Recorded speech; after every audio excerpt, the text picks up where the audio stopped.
Hello, and welcome again to Sunday School here for the 11th of October, 2020. And it's good to see you all again and to have you with us. Today, my mother-in-law is driving in to be with us, and many of you have met her, Doris. We're looking forward to having her to be, a part of our family, and hopefully, when things crank up, to be able to be back in Sunday school. Although 2020 has been awful about making predictions for anything, and so I'm not going to make any predictions, but I am going to express the hope that I get to see you all soon, and that would be cool. Please excuse the machine noises. The air conditioner is turning on and I have the fan on because it's a little warm, because Florida in October doesn't mean anything temperature wise. So there it is. I wanted to I had alluded quite a while ago to Psalm 119, 105 to 112, where we get the song, "Thy word is a lamp unto my feet and a light unto my path," and that goes along with Psalm 119, because remember, every verse has something to do with God's word.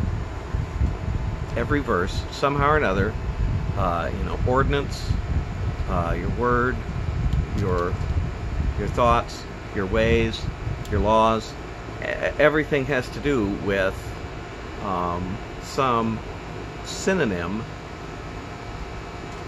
sometimes a bit of a stretch of a synonym from our way of thinking, but God's ways of communicating with us.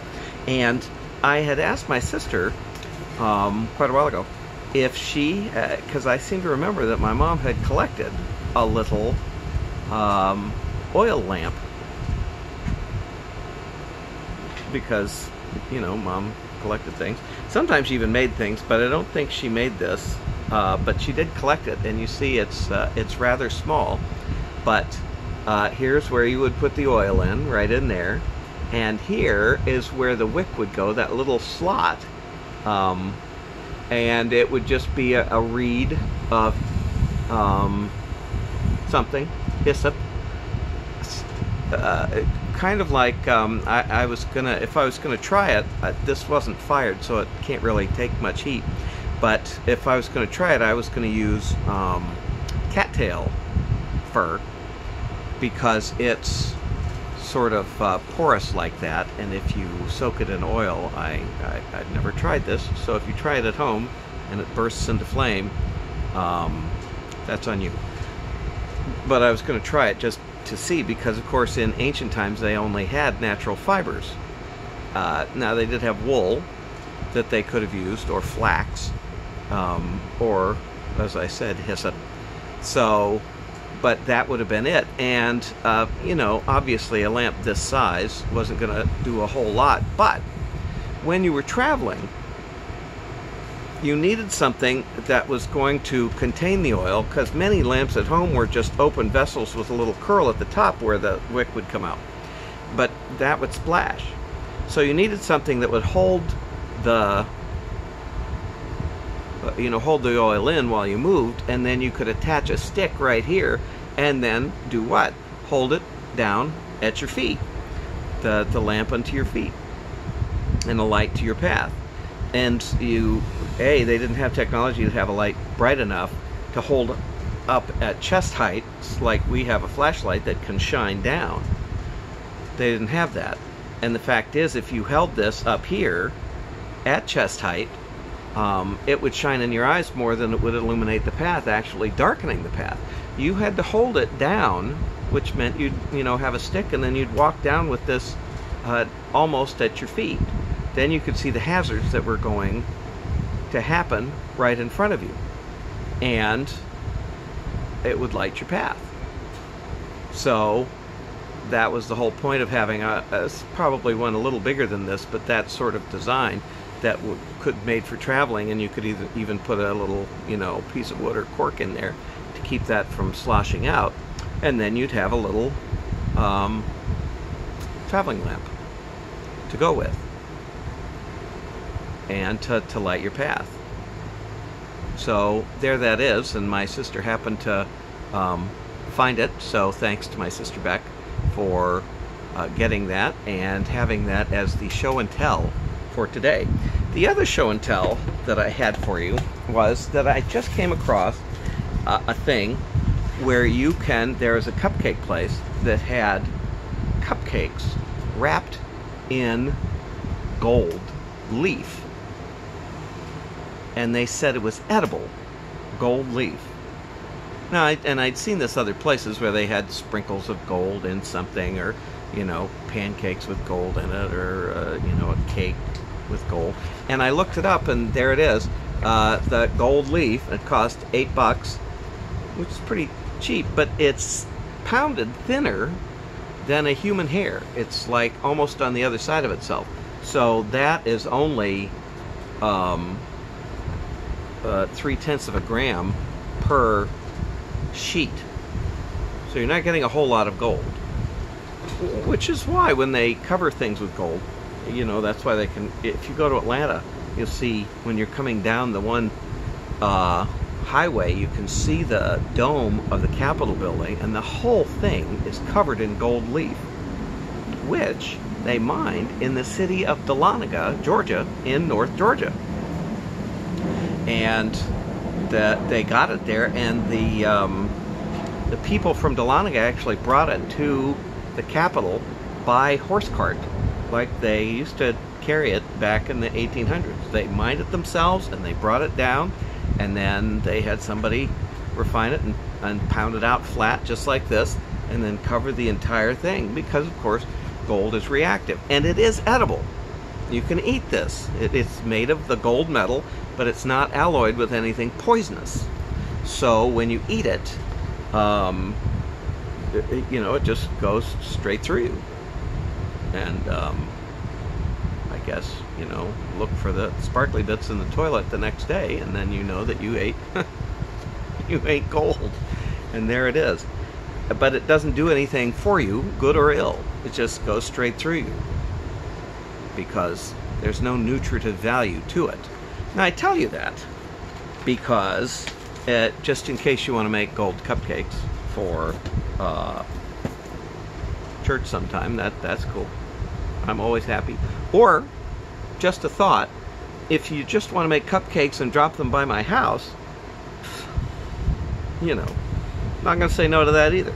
Gold or not gold. Gold is obviously like, the next step up, but even if you just had regular cupcakes, that'd be pretty good, like those carrot cake cupcakes, the cream cheese frosting. Okay, I'm digressing, but there it is. Then some of you might already have guessed where I'm going with this. I'm talking about gold cupcakes, and here it is. It is from Exodus 32.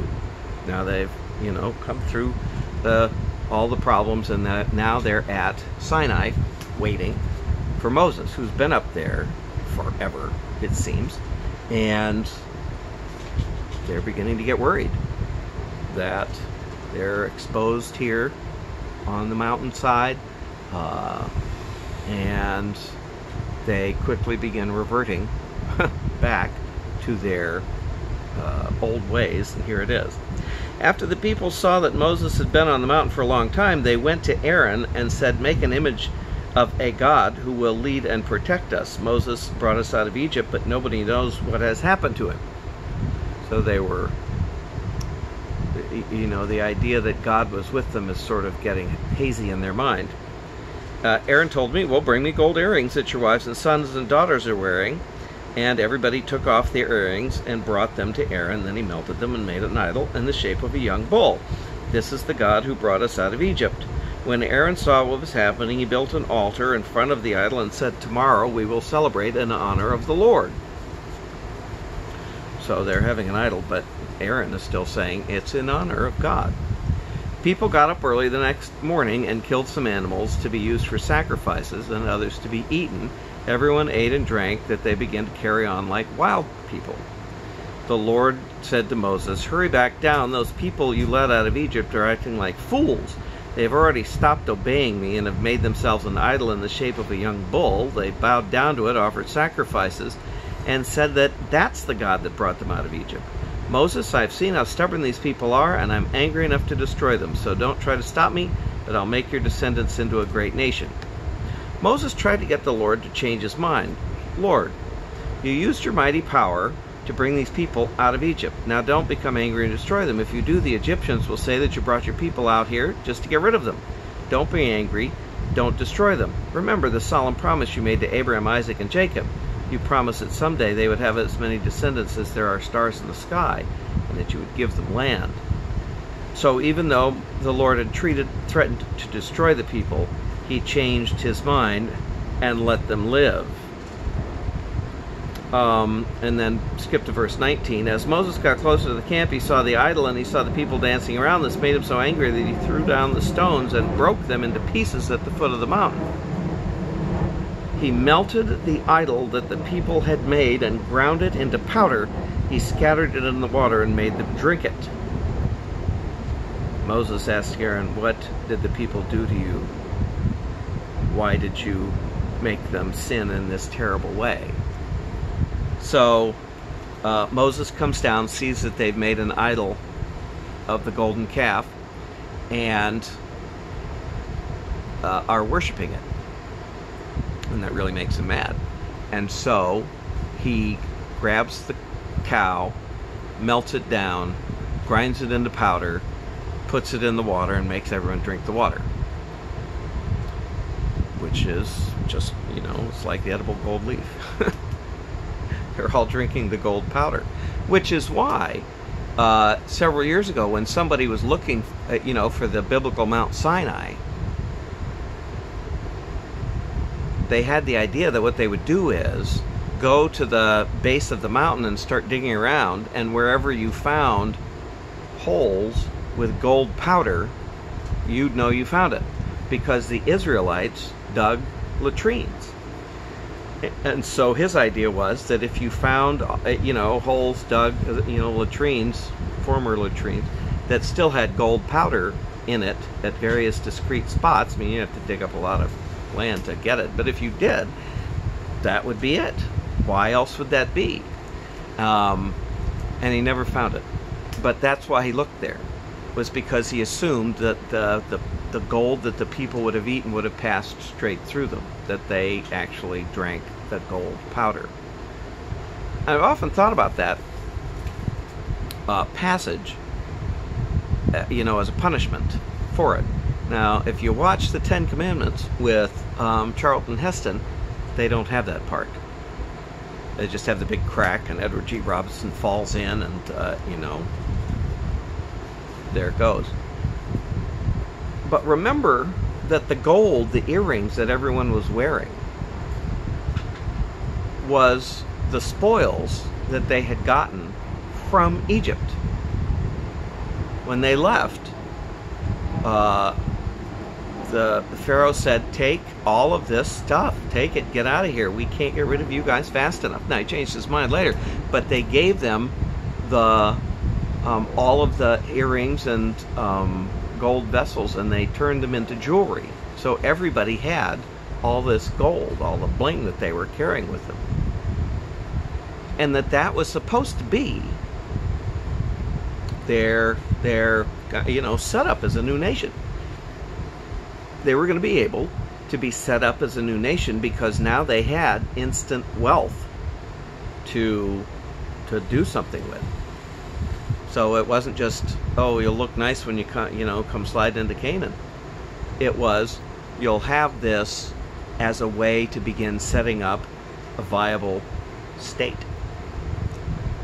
And so when they go and they say, well, we're going to use this now to worship a foreign idol, not even a foreign idol, an idol that the people that they used to be with in Egypt,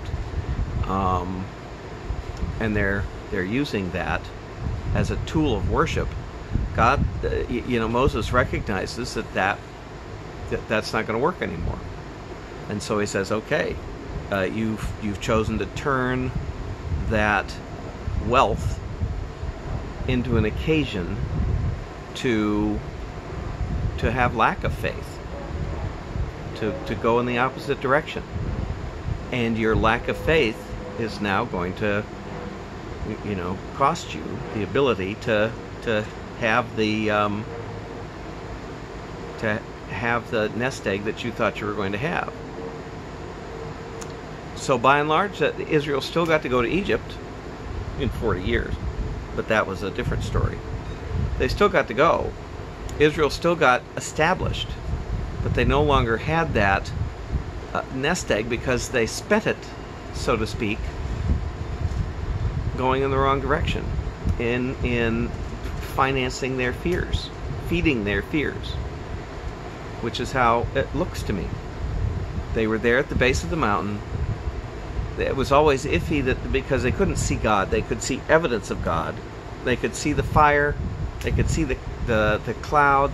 But it was obviously the fact that Moses was there telling them what was going on that made the difference to them.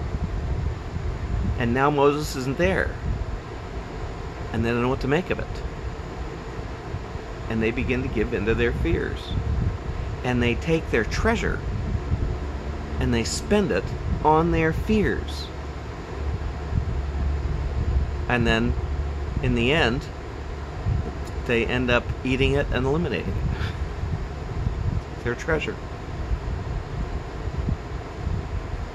Not their fears. They still had plenty of fears. But they end up having to eliminate it and bury it in pits. So if you find, if you go to Sinai and dig it up, you can have a bunch of gold. There it is. Which seems just like me. How many times have I failed to have faith, and that I financed my fears with the very thing God meant me to use to push forward in faith? How many times have I taken what God intended for me to use to further His kingdom in love and in peace and in faith, to help others to find out that they can have a relationship with the living God, and turned it around and used it for the very wrong thing, the thing that took me in the opposite direction. Because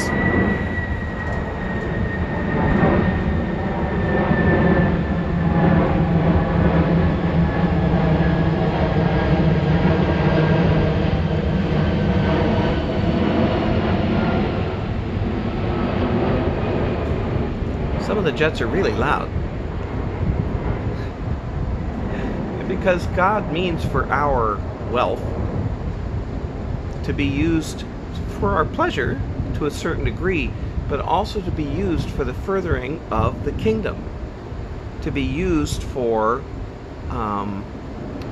helping those around us to be part of the kingdom, and for us to more perfectly worship God and thus usher in the kingdom.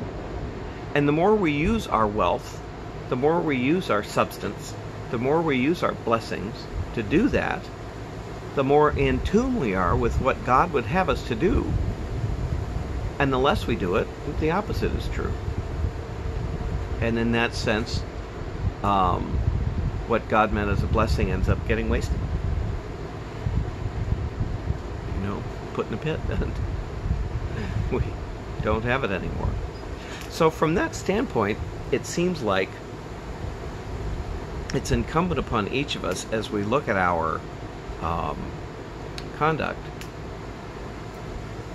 that, when I look at what I do, it's to ask myself, am I making a golden calf? Am I serving my fears? Am I going backwards? Or am I finding a way to creatively be God's person in the world?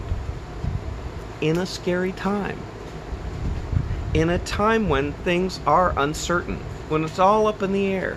But if you look on the news, the apocalyptic utterances are all over the place, and it looks like people are really going crazy. And it's easy to give into fears then, and not believe in God's word, and not be the ones that live and publish by our actions and our thoughts and our words that we are part of God's kingdom, that we are part of the ones that are about God's peace and love in the world, more than the fear.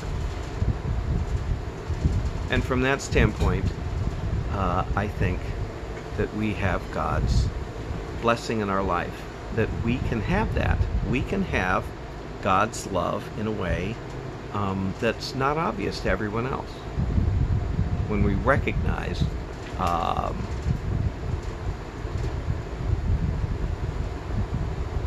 that we can be God's people, and that we can use the spoils of Egypt to further God's work instead of building the gold calf and getting rid of it in a pit. Well, that's it for there, and my time's up. But thank you guys for your work and your continued connection with the church, your continued faith. Thank you for the kind watches on YouTube, but also for the communication. I certainly appreciate it, and I know Pastor Kim does as well. I say that every week, but I know it's true. And I want to thank him for his excellent work, not only production values on his the services that he does, but the time that he puts in, the obvious time that he puts in crafting his messages. I certainly appreciate it, as I do all you. Thank you. I love you lots, and hopefully soon we'll see each other in person.